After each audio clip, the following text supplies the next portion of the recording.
Ежегодный фестиваль «Крым Букфест» традиционно собирает в Республиканской библиотеке имени Франко десятки ценителей книг и искусства. Здесь презентуют новые книги, проводят встречи с писателями и учеными. Обязательной стала и творческая страничка фестиваля. В этом году здесь открыли выставку работ молодой художницы Фериде Усмановой.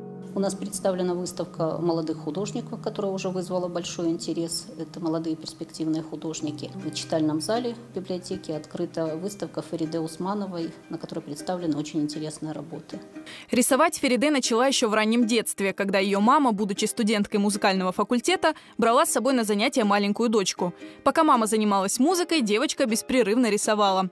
Фериде Усманова планировала связать свою жизнь с медициной, однако тяга к творчеству победила. Рисовать мне нравится с детства, это всегда мне приносило массу удовольствия, но никогда не думала, что я себя с этим свяжу. В итоге получилось именно так. Я закончила Крымский инженерно-педагогический университет имени Февзии Кубова на специальность дизайнер декоративно-прикладного искусства, и так получилось, что за 4 года я настолько привязалась к искусству, что просто не представляю уже себя без этого. Мне это очень нравится и приносит удовольствие. Вдохновляюсь я буквально пока иду на учебу, пока возвращаюсь, в каких-то разных абсолютно моментах, даже, честно говоря, перечислить не получится, наверное. Даже от погоды я вдохновляюсь. Вот.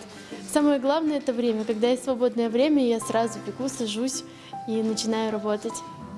В прошлом году Фериде Усманова стала обладателем гран-при фестиваля-конкурса крымско-татарской культуры «Кефе Гуллера». Она участвовала в различных выставках, но это первая персональная выставка работ молодой художницы. В экспозиции живопись, графика и изделия декоративно-прикладного искусства. Очень долго думала над названием, потому что это всегда самое сложное. И как-то вот оно само пришло мне в голову, и я подумала, почему бы и нет. В принципе, звучит неплохо, интересно. У меня выбор стоял между названием «Шелковый путь» и «Золотое сечение». Все-таки я выбрала «Золотое сечение».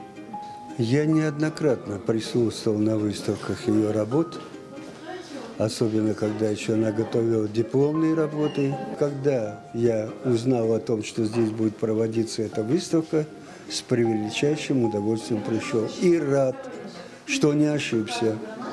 Огромная палитра, разнообразие, глубокое творческое начало в человеке. В этом году у нас было очень приятное такое открытие для нашей библиотеки.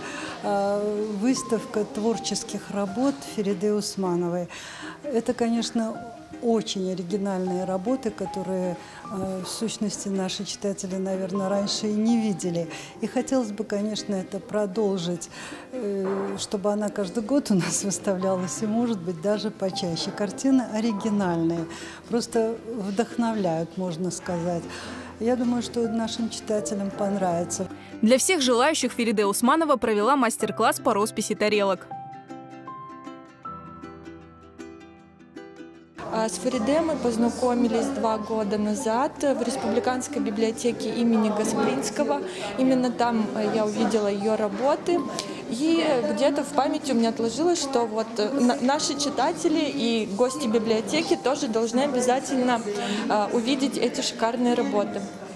И вот, когда мы уже готовились к фестивалю, я вспомнила про Фериде и решила ей позвонить. И, конечно, я надеялась, что она согласится. Вот она согласилась. И нам очень приятно, что такое большое количество работ, во-первых, было предоставлено. То, что Фериде еще согласилась провести мастер-класс с нашими читателями и гостями. Выставка работ Фериде Усмановой будет действовать в отделе «Универсальный читальный зал» библиотеки имени Франко до конца сентября.